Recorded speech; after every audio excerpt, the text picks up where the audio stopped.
Halo semua, materi yang akan disampaikan kali ini yaitu mengenai perencanaan interpretasi.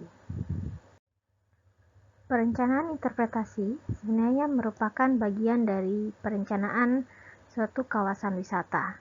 Bisa dilihat dari alur di slide ini bahwa dalam perencanaan kawasan wisata atau dalam suatu kawasan wisata, salah satu aspeknya adalah pelayanan terhadap pengunjung.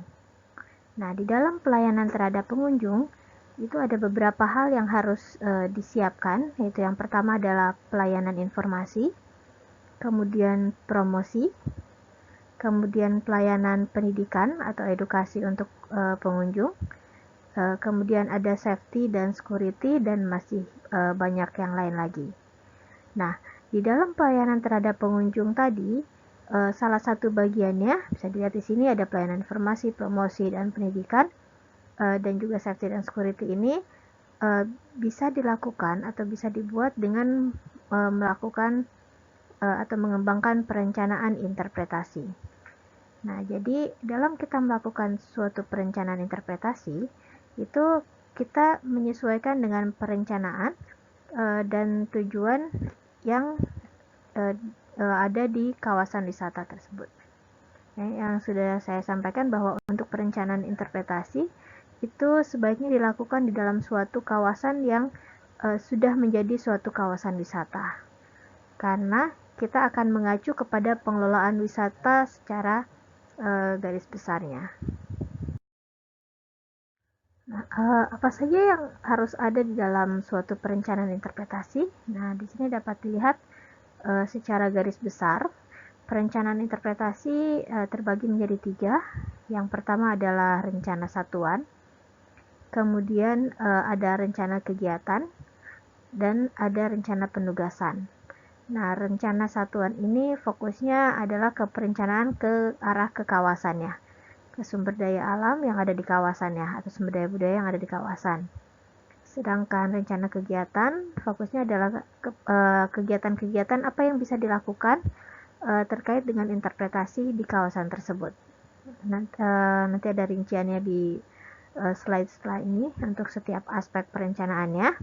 Dan yang ketiga adalah rencana penugasan. Ini terkait dengan kelembagaan atau dengan pengelolaan. Seperti yang disampaikan sebelumnya bahwa ini merupakan bagian dari perencanaan kawasan wisatanya. Jadi semua hal yang ada di sini itu akan terkait dengan perencanaan wisata. Ini elemen-elemen atau aspek-aspek yang dibuat dalam suatu rencana satuan. Seperti tadi yang saya sampaikan bahwa rencana satuan itu fokusnya adalah ke perencanaan di kawasannya. Nah, dalam perencanaan satuan ini yang sebaiknya ada atau sebaiknya dibuat, yaitu yang pertama adalah penentuan dari lokasi interpretasi, kemudian perencanaan jalur interpretasi, kemudian penentuan objek interpretasi, dan yang keempat yaitu perencanaan sarana prasarana interpretasi. Untuk sarana prasarana ini lebih arahnya ke media interpretasi. Oke, untuk lokasi interpretasi, jadi dalam suatu kawasan wisata, dari keseluruhan kawasan wisata itu belum tentu semua kawasan tadi akan dijadikan lokasi atau tempat untuk pelaksanaan interpretasi. Mungkin saja dari misalnya kalau kita punya kawasan 100 hektar, mungkin saja yang akan menjadi lokasi interpretasi itu hanya 10 hektarnya saja. Ini akan dilihat dari pertama dari kondisi kawasannya. Jadi objeknya seperti apa, ketersediaan objeknya maksudnya, kemudian juga kondisi kawasannya, apakah topografinya, apakah miring ataukah datar. Kemudian juga dilihat dari keselamatan dan kenyamanan pengunjung. Ini maksudnya kita melihat target pasar atau pengunjung yang datang ke kawasan kita itu siapa. Kalau misalnya ternyata sebagian besar yang datang itu anak kecil atau keluarga, berarti kan kita akan berpikir kondisi kawasan yang seperti apa yang sesuai untuk menyediakan program interpretasi kepada para pengunjung tadi agar mereka tetap selamat, tetap aman dalam menikmati programnya atau aktivitas interpretasi yang ditawarkan. Kemudian juga kalau terkait dengan kondisi kawasannya, kalau misalnya anak-anak atau keluarga, berarti kan kemungkinan kita harus mencari kawasannya yang topografinya datar. Kemudian objek-objeknya juga mungkin yang bisa lebih familiar untuk dikenalkan kepada anak-anak atau keluarga. Kemudian kalau misalnya kita bayangkan anak-anak keluarga, kemudian kita kasih yang terjal, itu mereka akan kesulitan untuk menikmati interpretasi yang kita tawarkan. Oke, jadi kita melihat ke sana. Kemudian juga potensi.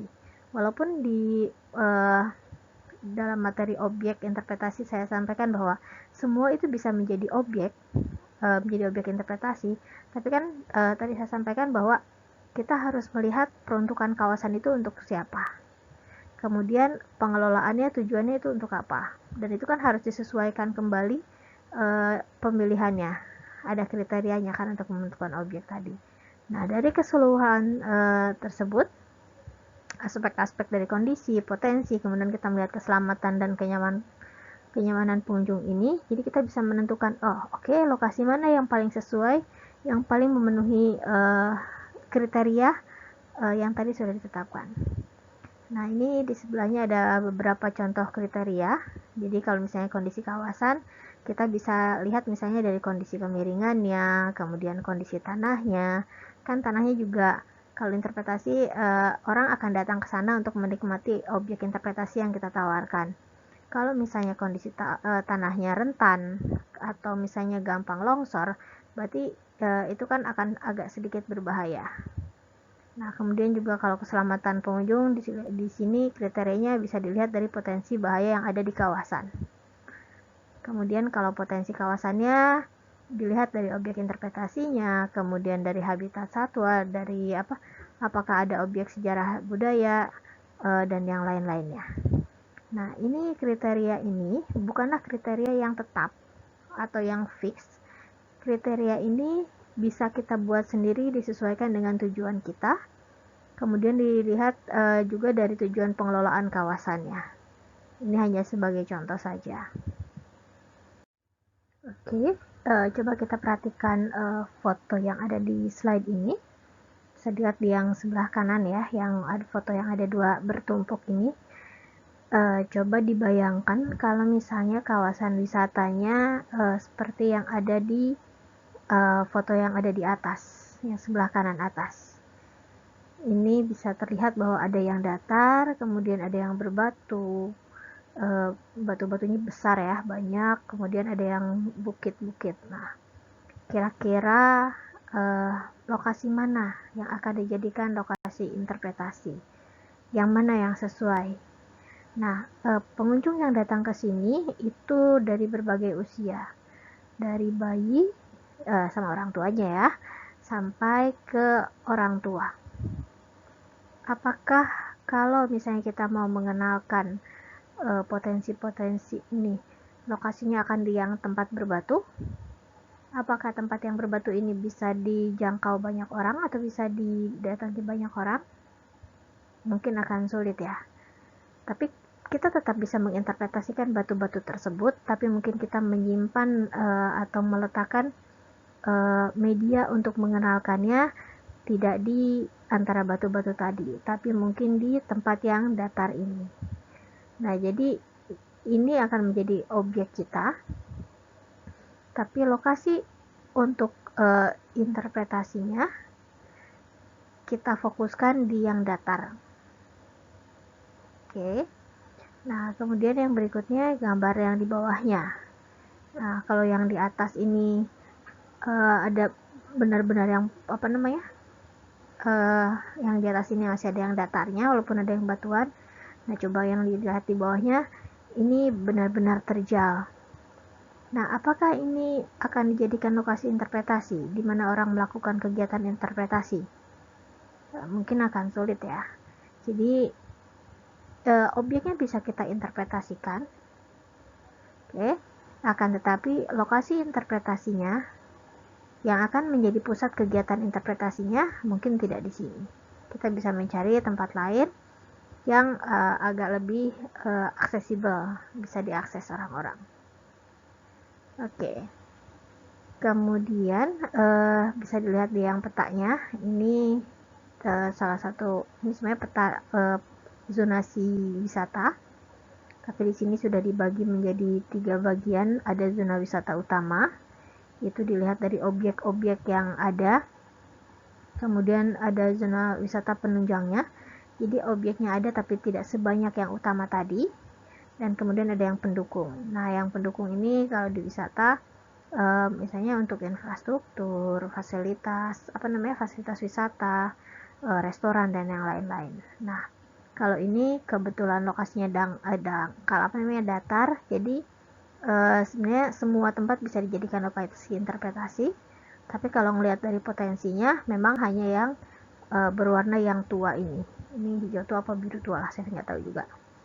Oke, jadi mungkin lokasi interpretasinya difokuskan di yang warnanya tua karena objek interpretasinya banyak di sana dan kebetulan topografinya datar.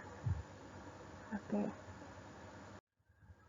Perencanaan lain yang bisa yang merupakan bagian dari rencana satuan atau perencanaan yang fokusnya di kawasan, yaitu perencanaan dari jalur interpretasi. Nah, untuk jalur interpretasi bisa dilihat di video kuliah yang sebelumnya bahwa jalur interpretasi itu ada self-guiding trail, kemudian ada yang guided trail.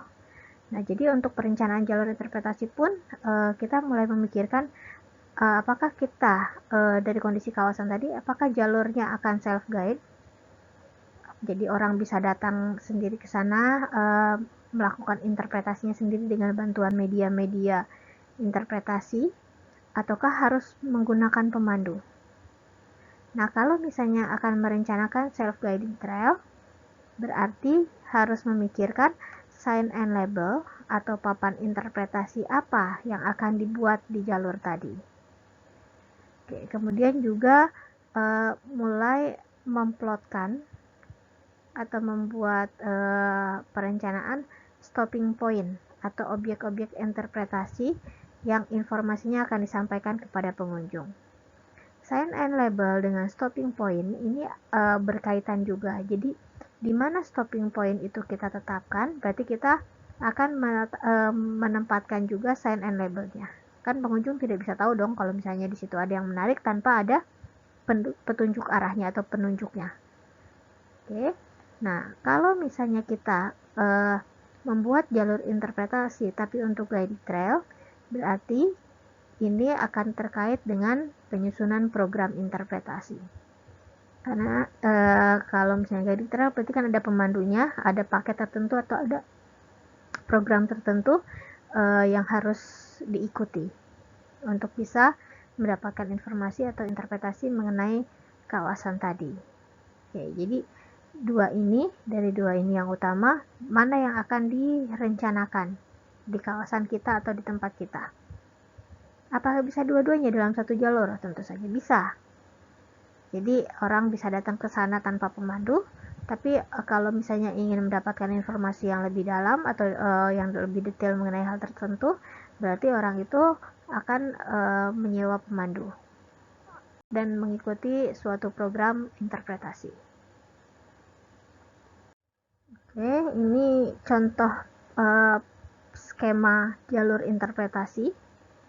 Yang ini hasil praktikum juga, dan ini sudah menunjukkan objek-objek mana saja, stopping point mana saja di sepanjang jalur tadi. Dan ini juga dilihat ternyata bentuk jalurnya berkelok-kelok. Oke, jadi dalam pembuatan perencanaan jalur interpretasi kita sudah harus bisa menunjukkan kondisi jalurnya seperti apa. Jadi tidak hanya main garis lurus saja, gitu kan. Jadi kondisi di lapangnya memang seperti apa skemanya. Oke, jadi ini kelihatan yang lebar, yang di ujung ini lebih lebar, di tengah jalurnya lebih sempit. Oke, jadi kira-kira ini gambaran ringkasnya. Oke, kalau skema yang tadi itu hanya menunjukkan contoh dari satu jalur. Nah, ini contoh perencanaan jalur di satu kawasan. Oke, ini di Gunung Bunder, dekat dari sini ke arah Ciampea, Cikampak. Kalau ada yang pernah jalan-jalan ke sana. Jadi di sini terlihat di legendanya bahwa jalur interpretasi yang direncanakan ada 3 jalur. Nah, di setiap jalur sudah ditunjukkan objek-objek apa saja yang bisa dilihat atau yang bisa diinterpretasikan. Di dalam peta ini juga sudah dilengkapi dengan tadi pintu gerbangnya di mana, kemudian perumahan penduduk di arah mana. Jadi untuk menunjukkan arahnya. Oke, jadi ini jalur interpretasi. Sayangnya di sini tidak ada keterangannya ya. Tapi biasanya jalur itu ditentukan dari objeknya, kemudian kalau dari panjang jalurnya, kemudian dari ketersambungan jalurnya. Maksudnya ketersambungan itu ya jalurnya tidak terputus. Kalau misalnya terputus berarti biasanya kita anggap ada dua jalur. Oke. Ini contoh lain dari perencanaan jalur interpretasi. Ini bisa dilihat di legendanya. Kalau perencananya langsung menentukan merencanakan jalurnya itu berdasarkan kelompok umur. Jadi ada kelompok umur 1, 2, 3, dan 4. Ini kalau tidak salah umur anak-anak, remaja, kira-kira punya dewasa. Jadi kalau misalnya yang nomor 1 ini yang kuning, berarti yang bisa dilalui oleh anak-anak itu adalah jalur tersebut. Nah, kalau misalnya yang merah ternyata sepertinya untuk yang petualang atau yang dewasa ternyata hanya sedikit yang warnanya merah ya. Bisa dilihat ya yang dari Pondok Bunder sampai data atau apa itu. Kemudian juga ada yang rencana jalur interpretasi yang kelompok 4 yang warna biru, tidak terlihat ya di sini. Yang biru. Oke, ada yang merah, biru, dan hijau. Hijau itu antara yang kelompok 1 dan kelompok 2, berarti kondisinya hampir sama ya. Kondisi kelompok umurnya. Karena ternyata dia kan bisa melewati jalur yang ini. Nah, ini juga bisa dilihat keterangan yang topografinya. Kalau yang ungu tidak direncanakan jalur interpretasi karena bisa dilihat ini 40% lebih derajat kemiringannya, kelerengannya. Jadi diambilnya adalah yang sepertinya sih ini yang agak datar. Nah, kalau yang tadi itu menunjukkan peta perencanaan jalurnya, jadi jalurnya ke arah mana, bentuknya seperti apa, objeknya ada di mana. Nah, selain itu juga untuk perencanaan jalur mulai difikirkan jalur itu akan dibuat seperti apa. Oke, apakah akan dibiarkan alami saja, hanya dirapihkan, mungkin kemudian kiri kanannya diberi pembatas untuk keselamatan pengunjung dan sumber dayanya, ataukah akan dirapihkan lagi. Oke, kalau di sini ada contoh jalur yang turun, maksudnya kalau ini kebetulan di lereng gunung, jadi untuk keamanan juga dan untuk kenyamanan pengunjung berjalan menyusuri jalurnya, maka dibuat seperti tangga-tangga dan pinggirnya ada pengamannya. Oke, kemudian yang sebelahnya lagi jalurnya seperti dibuatnya jadi seperti yang di aspal ya, jadi lebih enak untuk dijalani. Ini jalur pejalan kaki, bukan jalur sepeda atau jalur mobil ya. Jadi ini jalur pejalan kaki yang memang dibuat demi kenyamanan dan keamanan pengunjungnya juga. Nah, ini seperti bisa dilihat di sini bahwa ada pembatas ke tumbuhannya, ada garisnya. Jadi diharapkan ya bahwa orang yang melaluinya juga agak segan untuk menginjak rumput atau tanah yang ada di pinggirnya. Jadi dibatasi seperti ada yang list putih yang ini. Oke. Bagaimana cara menentukan jalur itu bisa dibuat apa, kemudian media interpretasi yang dibutuhkannya apa? ini kita membutuhkan kriteria lagi. Ya.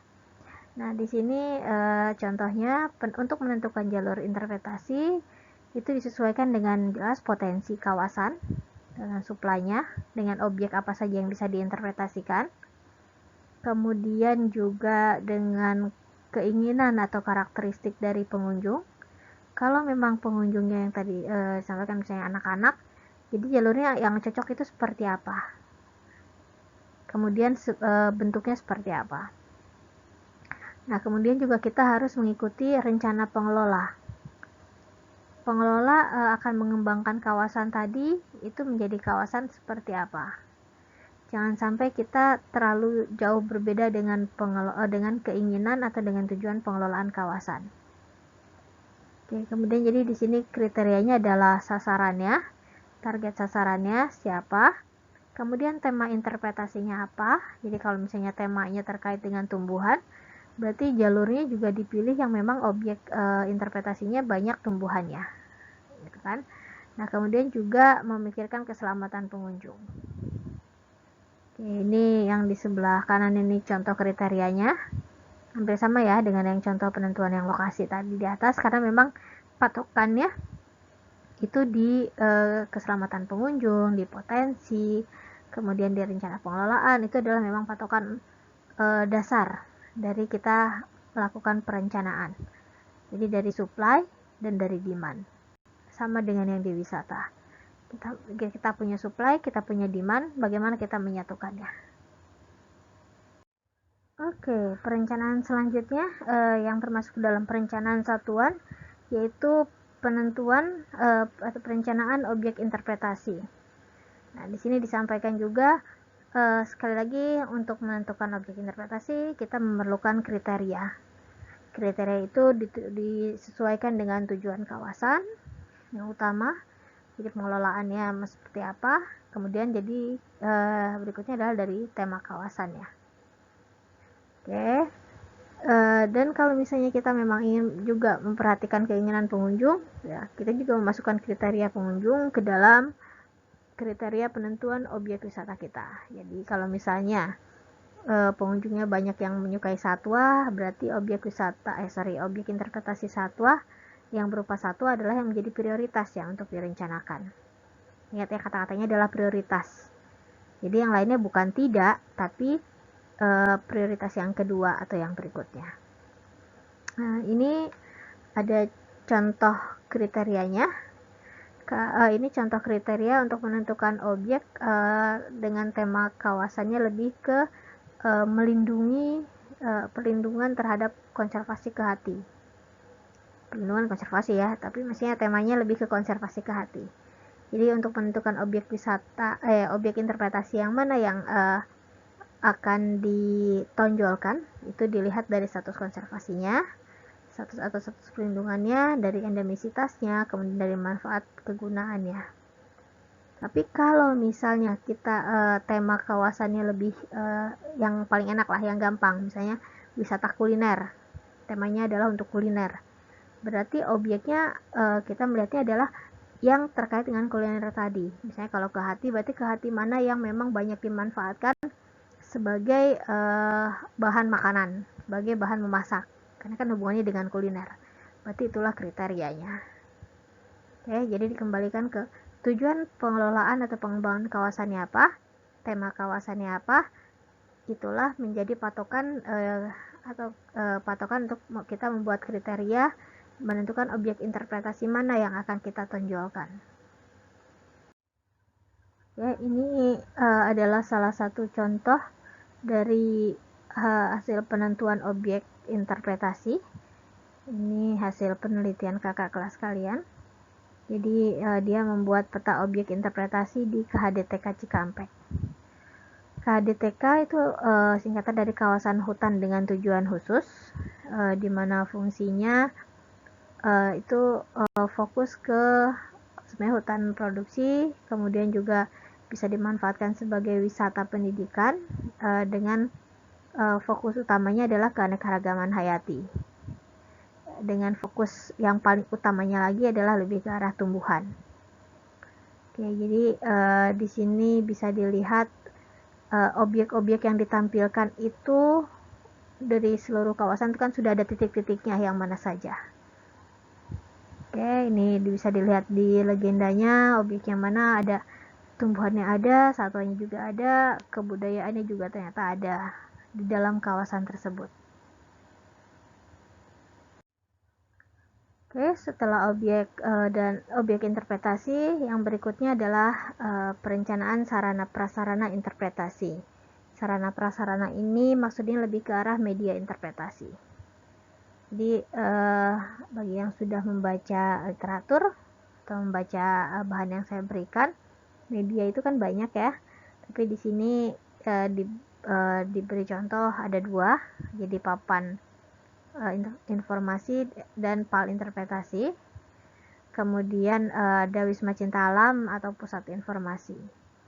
Nah, ini untuk papan interpretasi, papan informasi, papan interpretasi itu seperti yang banyak kita temui di kampus IPB, itu yang menunjukkan jenis-jenis satwa, jenis-jenis tumbuhan yang ada di IPB. Nah, kalau PAL interpretasi ini arahnya ke menunjukkan jarak atau menunjukkan jauhnya suatu tempat. Jadi kalau PAL itu biasanya dibuatnya per 100 meter. 0, kemudian 1 HM atau 100 meter. Nah, jadi kita tahu jalur jalur interpretasi itu seberapa panjang. Oke. Nah, di sini untuk perencanaannya kita harus menentukan lokasi penempatan dari papan informasi itu di mana. Kemudian materi atau pesan yang akan disampaikan itu apa. Kemudian desainnya seperti apa. Oke, penentuannya bagaimana? Sekali lagi tergantung kepada target sasaran kita. Informasi itu akan disampaikan kepada siapa. Kalau untuk anak-anak dengan untuk orang dewasa tentu saja akan berbeda dari sisi tampilannya, kemudian juga dari sisi isi materinya. Kan nggak mungkin ya kalau anak-anak dikasihnya agak serius, kemudian gambarnya tulisannya kecil-kecil gitu kan. Berarti kalau untuk anak-anak kita akan membuatnya mungkin kartun, bentuk animasi atau yang lebih fun. Nah, kalau yang dewasa mungkin informasi yang diberikan akan lebih banyak dengan desainnya menarik tapi agak lebih formal. Oke, tergantung dari preferensinya mereka. Nah, kemudian juga jika akan membuat perencanaan Wisma Cinta Alam atau pusat informasi, kita juga harus menentukan lokasi kita akan membangun Wisma Cinta Alam atau pusat informasi itu di mana. Kemudian juga desain pengisiannya seperti apa.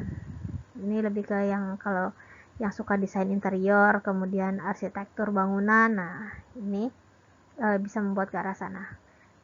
Ini teknik pengisian itu apa yang akan dimasukkan atau yang akan ditampilkan di pusat informasi atau Wisma Cinta Alam tadi. Bagi yang mungkin lupa apa itu Wisma Cinta Alam, ini biasanya istilah ini dipakai untuk di kawasan konservasi, misalnya di Taman Nasional. Jadi Wisma Cinta Alam itu tempat di mana semua informasi yang terkait dengan Taman Nasional tadi atau kawasan konservasi tadi itu disimpan, oke, atau dikumpulkan. Nah, kalau pusat informasi itu biasanya di istilah yang diberikan kepada pusat-pusat yang ada di tempat-tempat tertentu. Jadi kawasan Taman Nasional kalau keseluruhan informasi itu keseluruhan maka disebutnya Wisma Cinta Alam, tapi kalau informasi mengenai objek tertentu misalnya hanya di resort, kalau Gunung Gede mungkin hanya di resort Bodogol, nah itu namanya pusat informasi. Tapi kalau misalnya tempatnya di Cipanas, kalau yang udah pernah ke Gunung Gede ya, yang di Cipanas yang di kantornya, nah itu adalah Wisma Cinta Alam. Ini sebenarnya hanya perkara istilah saja. Oke. Ini adalah contoh dari penempatan dan desain tadi papan informasi, papan interpretasi. Ini bisa dilihat, abaikan yang berfoto di depannya ya. Nah, dilihat yang fokus yang burungnya, kemudian di depan burung itu ada papan informasinya. Nah, ini ditempatkan tidak di kawasan, ini bukan kawasan wisata, jadi ini adalah suatu kota kecil. Kemudian burung itu merupakan burung asli atau burung ikon dari kota tersebut. Jadi ini ditempatkan di pusat kota. Oke. Kemudian jadi diinformasikan kepada setiap pengunjung yang datang, kan ngelihat tuh burungnya gede, ada burung apaan sih, itu kan tertarik untuk melihat. Jadi setiap pengunjung yang datang ke kota tersebut, dia bisa tahu itu burung apa, kemudian jenisnya dan yang lain-lain. Nah, tapi bisa dilihat dari tulisannya, ini memang bukan tujuan buat anak kecil ya, tapi ini fun, menarik kalau untuk dibuat berfoto. Tapi kalau orang dewasa kan sambil moto anaknya, bisa sambil lihat, oh ini burung apa sih, ini tulisannya tentang apa. Nah, kemudian di foto yang sebelahnya itu adalah papan ucapan selamat datang ke kota tersebut.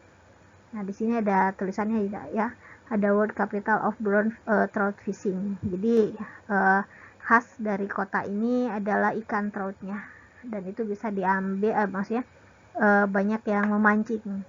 Jadi tempat memancing gitu. Jadi langsung disebutkan ini ikonnya. Ya, jadi desainnya juga menarik ya. Nah, jadi untuk interpretasi desain itu penting. Dan ini juga penempatannya, ini welcome to Gore ini tidak ditempatkan di pintu masuk ke kota, tapi ini ditempatkan di tengah kota, di taman kota. Karena kan diasumsikan orang-orang yang melewati kota tersebut mungkin ada yang ingin istirahat dulu, jadi nongkrong dulu di taman, jadi bisa berfoto juga di sana, sekaligus kenal, oh ini namanya kota apa sih.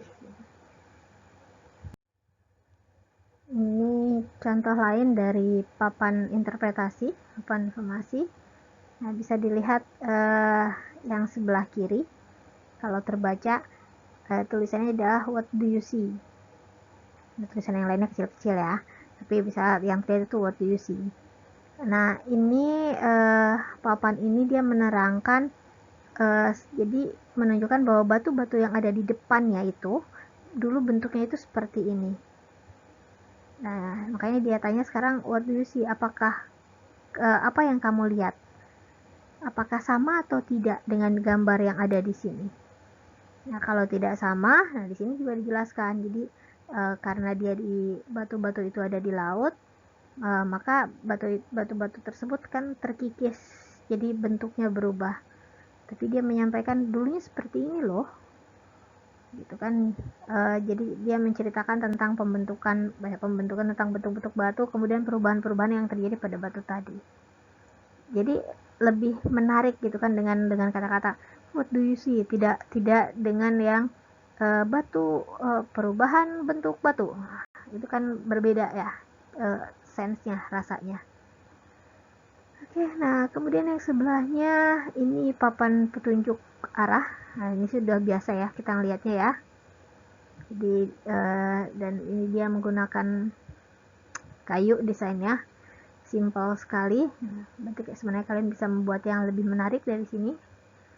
Nah, tapi di sini tulisannya kan experience NZ this way ya. Jadi kata-katanya itu yang yang dibuat lebih menarik. Jadi kalau ingin mengalami merasakan pengalaman di NZ, ke arah sini loh gitu kira-kira. Berikutnya yang terkait dengan sarana prasarana interpretasi, yaitu tadi pusat informasi Wisma Cinta Alam. Nah, yang sebelah kiri yang ada tulisan iSight, ini kita bisa anggap Wisma Cinta Alam ya.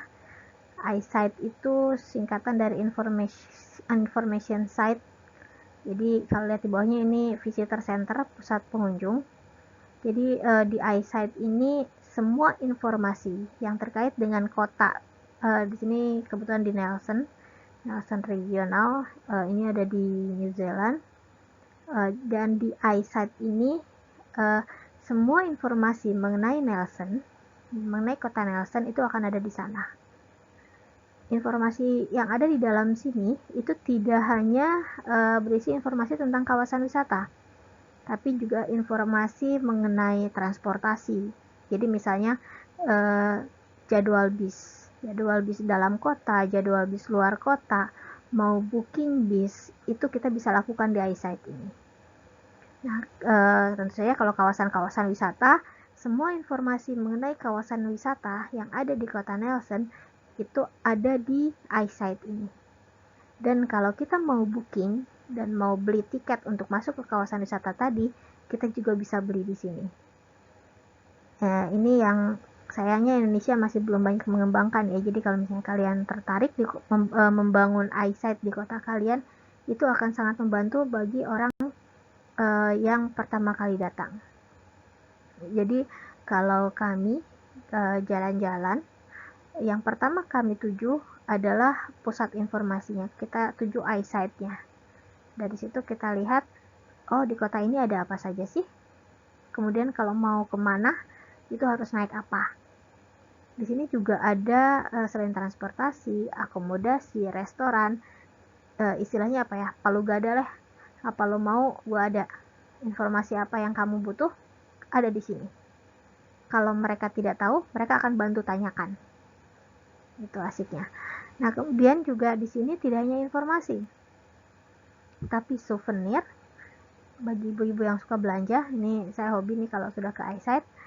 Bukan saya sih, yang pakai baju kuning ini hobi kalau sudah ke iSight, karena di sana tempat kumpulan souvenir di kota tersebut. Jadi souvenir yang unik-unik yang terkait dengan kota tersebut biasanya ada di iSight sini. Nah, begitu juga sebenarnya Wisma Cinta Alam itu diharapkannya seperti itu. Jadi semua informasi yang terkait Taman Nasional secara keseluruhan, kawasan atau terkait dengan selain Taman Nasional apa namanya?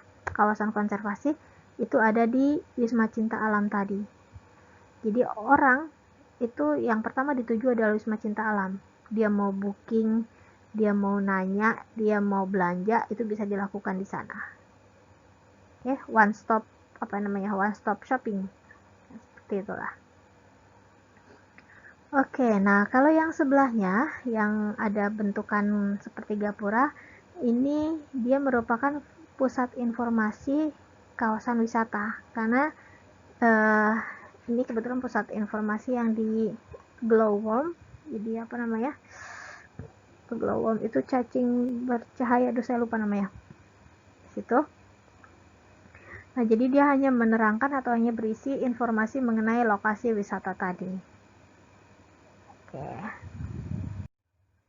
Oke, tadi kita sudah mendiskusikan yang rencana satuan atau yang lebih ke arah kawasan. Nah, sekarang yang dibuat perencanaan lainnya adalah rencana kegiatan. Ini hampir mirip dengan yang perencanaan di rekreasi alam dan ekowisata, kalau kalian masih ingat, dan kalau kalian sempat melihat video yang RAE.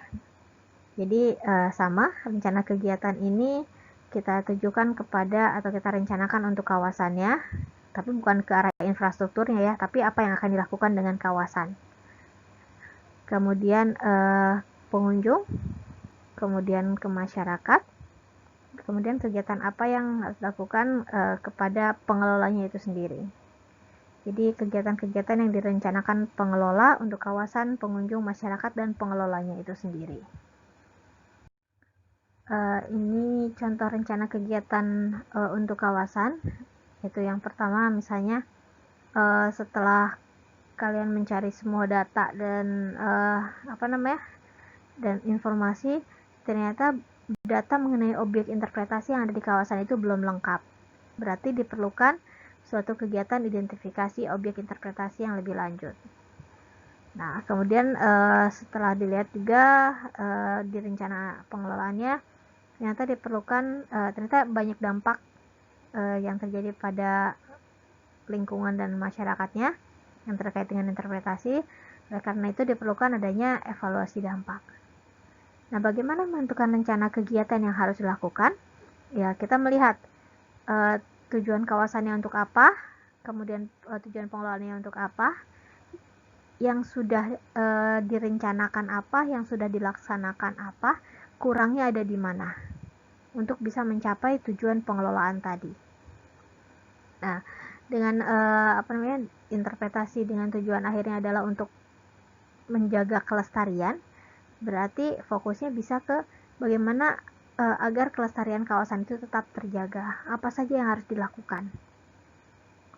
Oke, nah untuk rencana kegiatan ini yang perlu difikirkan adalah latar belakang pelaksanaan kegiatan atau kenapa kegiatan itu penting, kemudian maksud dan sasarannya, kemudian sumber dananya kira-kira berapa dan dari mana, kemudian siapa yang akan melaksanakan, kemudian kapan kegiatan tersebut akan dilaksanakan.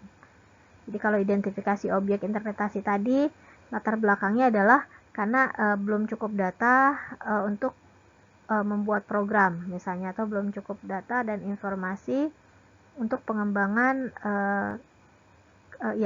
objek di kawasannya. Oke.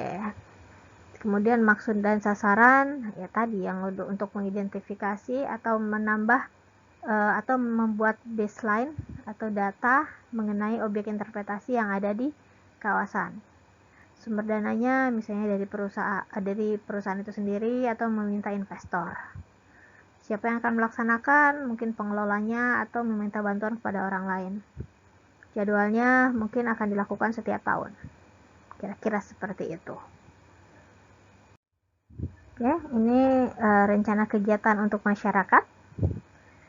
Jadi sebenarnya memang mirip dengan yang RAE, tapi ini fokusnya adalah untuk kegiatan interpretasinya. Kalau di RAE kan untuk kegiatan secara global keseluruhan.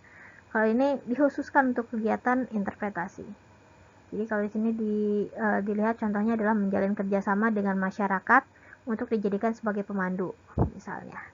Kemudian menjalin kerjasama juga dengan masyarakat, tapi dengan tujuan utamanya adalah agar masyarakat bersedia menjadi vendor atau supplier untuk program interpretasi kita.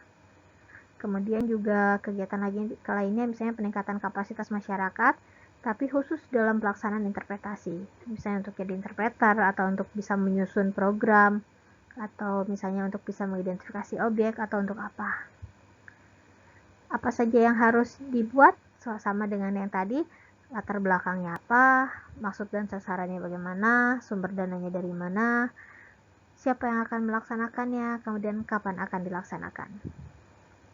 Oke.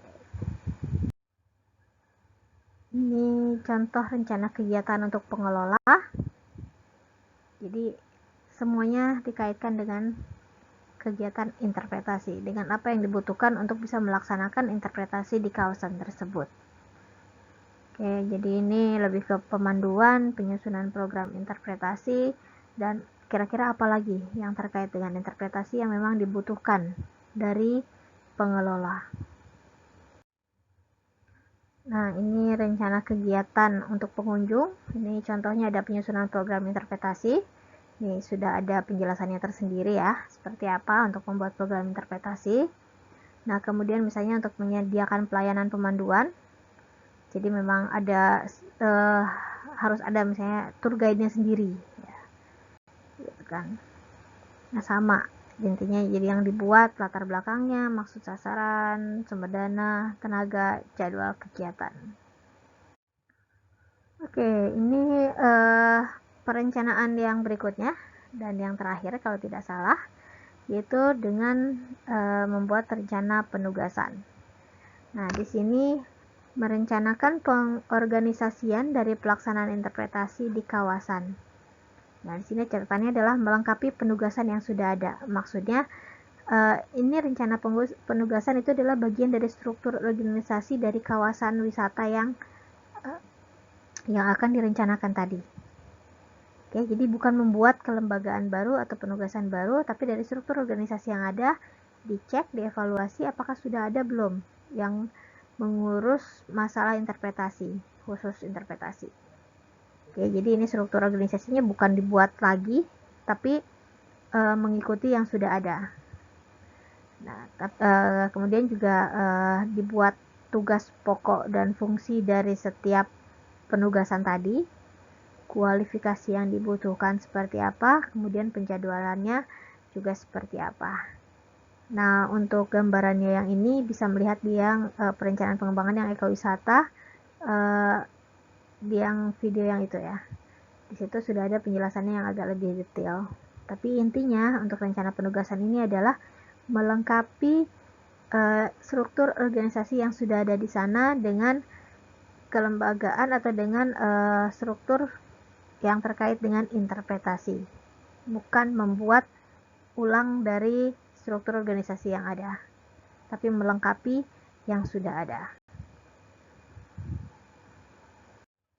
Oke, itu adalah perencanaan interpretasi yang dibuat dalam praktikum ini. Tapi dikarenakan kondisi yang seperti ini, biasanya kita membuat setiap kelompok membuat keseluruhannya, tapi kalau sekarang kalian dipersilakan untuk memilih perencanaan mana yang ingin kalian buat di kawasan kalian, disesuaikan dengan kondisi yang ada pada saat ini. Mudah-mudahan dapat difahami. Kalau misalnya ada yang belum difahami, silahkan ditanyakan. Kalau misalnya ada yang membutuhkan penjelasan yang lebih detail mengenai suatu perencanaan tertentu, juga silahkan disampaikan. Oke, baik, terima kasih. Selamat malam kalau sekarang. Assalamualaikum warahmatullahi wabarakatuh.